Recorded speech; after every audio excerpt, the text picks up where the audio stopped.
કરવાની છું એ પણ હું તમને જરૂર કહીશ, કારણ કે બહુ સરસ સરપ્રાઈઝ છે તમારા બધા માટે અને હું જરૂર લઈને આવીશ.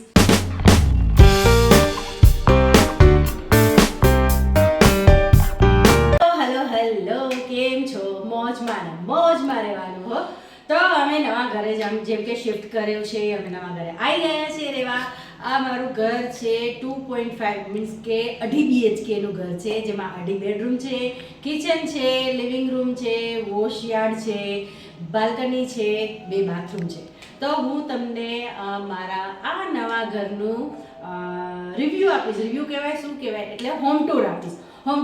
તો તમે હોમ ટૂર જોવા માંગો છો ને મારું? આવી જાઓ, ચાલો. તો આવી જાઓ. આ છે મેઇન ડોર, અહીંથી સ્ટાર્ટ થાય છે. આ મેઇન ડોર છે લિવિંગ રૂમનું. એકચ્યુઅલી શું છે ને કે અમે જે આ ઘર લીધું એમાં કોઈ ફર્નિચર નથી. ફર્નિચરમાં ખાલી આપણે કિચન કરેલું છે, બાકી કોઈ ફર્નિચર નથી. મારી પાસે જે ફર્નિચર હતું એ અમે લઈને આવ્યા છે, એ થોડું ઘણું અમે સેટ કર્યું છે. બસ એ હું તમને બતાવું છું. તો આ છે મેઇન ડોર. પછી લિવિંગ રૂમમાં આવતા જ અહીંયા મેં મૂક્યા છે સોફા સેટ છે, જે હું સિંગલ સોફા સેટ છે, 4 સીટર છે અને હું ત્યાંથી જ લઈને આવી છું. આ એક વાસ છે જે મારી પાસે હતું, એ મેં અહીંયા મૂકી દીધું છે. પછી આ મશીનની મારે એકચ્યુઅલી ક્યાંય જગ્યા સેટ નથી થતી, એટલે ટેમ્પરરી મેં અહીંયા મૂકેલું છે, જ્યાં સુધી મને જગ્યા સેટ નહીં થતી. જો જગ્યા સેટ નહીં થાય તો હું અહીંયા જ રાખી લઈશ. પછી અહીંયા મેં લગાવ્યું છે મારું કી સ્ટેન્ડ, ગણપતિ બાપાવાળું. આ લક્ષ્મી ગણેશનો એકચ્યુઅલી ફોટો મારે અહીંયા લગાવવાનો છે, તો જે આવ્યો તો મિસ્ત્રી ખીલીઓને બધું લગાવવા માટે, તો કરવાનું ભૂલી ગઈ છું, એટલે અત્યારે ટેમ્પરરી મેં અહીંયા મૂકી દીધું છે. પછી એક છે આ નાનું ટેબલ જે મેં અહીંયા મૂક્યું છે, એમાં વાઈફાઈ બી મેં ફિટ કરાવી દીધું છે ને અહીંયા ટીવી આવશે. અમે ટીવી હવે લેવાના છીએ.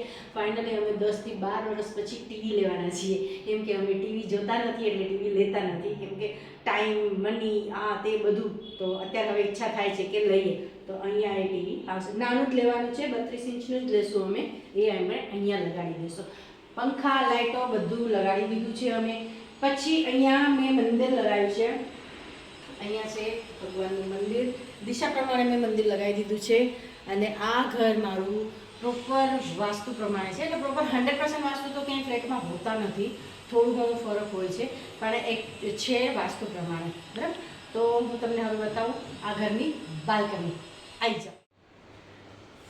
તો આ પડદા મારે પેલા ઘરે હતા જ, એ મારે સેટ થઈ ગયા છે. અહીંયા મેચ બી થઈ ગયા છે અને સેટ બી થઈ ગયા છે. આ છે બાલ્કની, જ્યાં બાલ્કનીમાં મેં છોડ મૂકી દીધા છે. છોડ એટલે મારી પાસે 8-10 હતા, જે મેં મર્જ કરીને 4 જ ખાલી કરી નાખ્યા છે, કારણ કે બાલ્કની નાની છે, જ્યાં બધા સમય એમ નહોતા, કપડાને બધું ક્યાં સૂકવવું પ્રોબ્લેમ થતી હતી. તો આ બાલ્કની છે. અને આ બહાર છે અમારી સોસાયટીનું વ્યૂ, જ્યાં સામે જે બને છે એ મંદિર છે. સામેની સાઈડે મંદિર ચાલુ છે. નીચે જો ચિલ્લર પાર્ટી રમી રહી છે, તો સામેની સાઈડે મંદિર છે, જે મંદિર અત્યારે બની રહ્યું છે, કામ ચાલુ છે. ગાર્ડનનું, ટુડલરનું, અલગ અલગ એમ્યુનિટીઝના કામ અત્યારે હજી ચાલુ છે, કારણ કે સોસાયટી નવી છે, લોકો હજી બહુ ઓછા રહેવા આવ્યા છે, એટલે ચિલ્લર પાર્ટી પણ અત્યારે ઓછી દેખાય છે. પણ જ્યારે બધા રહેવા આવશે ત્યારે ખૂબ ચિલ્લર પાર્ટી આવી છે, મને એવું લાગે છે. પેલી સોસાયટીમાં એમાં નાના બાળકો બહુ બધા હતા, અહીંયા નાના બાળકો બહુ રહેવાના જ છે, કારણ કે એ જે પ્રમાણે આ સ્કીમ છે ને એ પ્રમાણે 3 BHK હોય તો એમાં એક હસબન્ડ વાઈફ, 2 બાળકો અને એના મમ્મી પપ્પા, એવી રીતે ફેમિલી સેટ થતી હોય છે. તો એ રીતે કદાચ રહેશે. આ તો હું ખાલી કહું છું. તો ચલો હવે હું તમને બતાવું મારું કિચન. તો હું તમને અત્યારે બતાવું છું કિચન. મેં જાજુ બધું કંઈ સેટ નથી કર્યું, કેમ કે મેં ફર્નિચર હતું નહીં, બધું મેં એમ જ ખાલી ગોઠવેલું છે. આ કિચન છે પીવીસીનું છે, પીવીસીનું મોડ્યુલર કિચન કરાવેલું છે. આ ગેસનો ચૂલો મારી પાસે હતો, એ લઈને આવી છું. ને આ છે સ્ટોરરૂમ. સ્ટોરરૂમમાં જો સામાન એમને જ પડ્યું છે. આ બોક્સ હજી 3 ભરેલા છે, મેં ખોલ્યા નથી, એમને જ બધો સામાન મૂકેલો છે, કારણ કે હજી અમે સામાન સેટ કરીએ છીએ. એ પછી આ છે વોશ એરિયા. વોશ એરિયામાં મેં મૂકેલું છે આ વોશિંગ મશીન, અહીંયા આરો, અને અહીંયા મારી પાસે કર્ટેન હતું, એ કર્ટેન લગાવી દીધું છે, જેથી કરી થોડી ઘણી પ્રાઇવસી રહે આપણને, એટલે એ બી લગાવી દીધું છે. ચલો તો હું તમને બતાવું 3 બેડરૂમ. આવી જાઓ.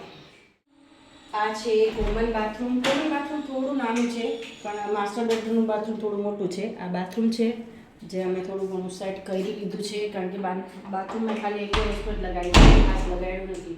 અહીંયા આ લગાડી દીધું છે. અરીસો ને એની અંદર આ બધી વસ્તુઓ જાણે કે બ્રશ આ તે બધું રહી જાય એ લગાવી ફેસ વોશ છે બ્રશ છે આ તે બધું રહી જાય એ લગાવેલું છે. અને હવે હું તમને બતાડું ક્રીમીનું બેડરૂમ. આવી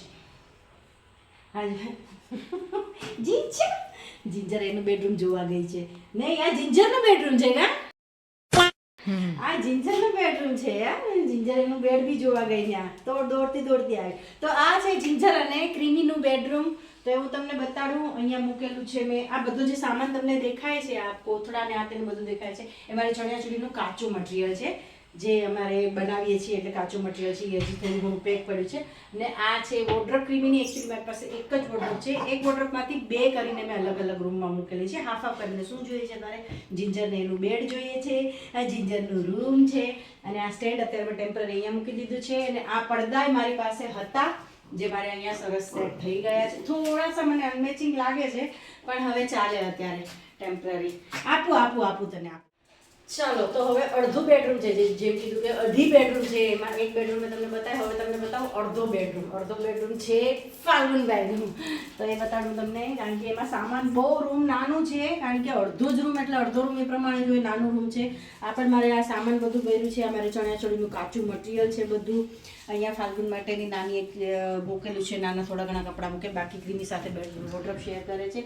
અને આ છે ફાલ્ગુનનું બેડ. ફાલ્ગુનના પડદા બી મેચે સરસ થઈ ગયા છે. જે મારી પાસે હતા એ જ મેં લગાડી દીધા છે. હવે હું તમને બતાડું મારો રૂમ. તો આવી જાઉં તમને બતાડું મારો રૂમ. તો ચાલો આવો હું હવે તમને બતાવું મારું બેડરૂમ. આવી જાઓ.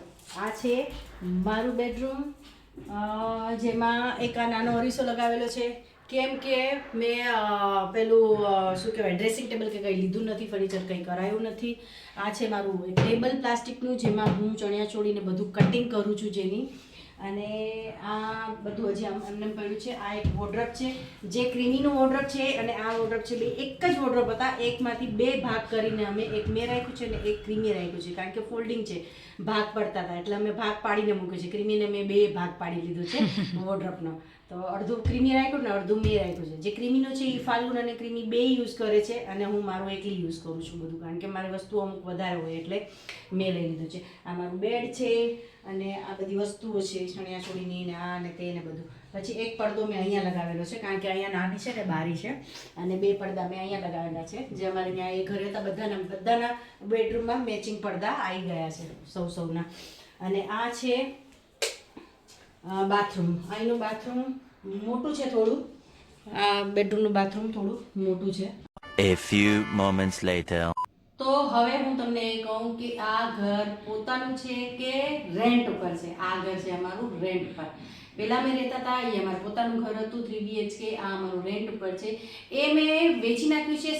શા માટે વેચ્યું એનું રીઝન શું છે એ પણ હું તમને જરૂર કહીશ. તમારી સાથે જરૂર શેર કરીશ કે શા માટે મેં એ વેચવું પડ્યું અને શા માટે હું રેન્ટ ઉપર રહેવા આવી છું. અને આગળ હું શું કરવાની છું એ પણ હું તમને જરૂર કહીશ કારણ કે બહુ સરસ સરપ્રાઈઝ છે તમારા બધા માટે અને હું જરૂર લઈને આવીશ. 3 BHK એ મારું મોટું હતું. આ થોડું એનાથી નાનું છે. થોડું નોર્મલ જેવી 3 BHK હતું આ 2.5 BHK છે.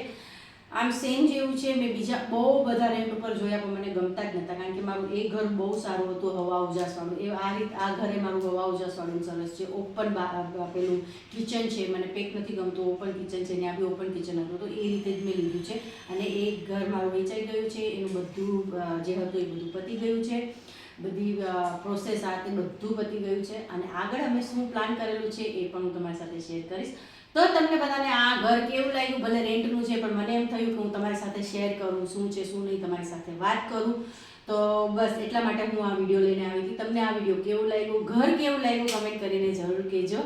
અને હું તમને મળું નેક્સ્ટ વ્લોગમાં અને રાહ જોજો. બહુ મોટી સરપ્રાઈઝ લઈને આવી રહી છું. હો ને? ચાલો આવજો.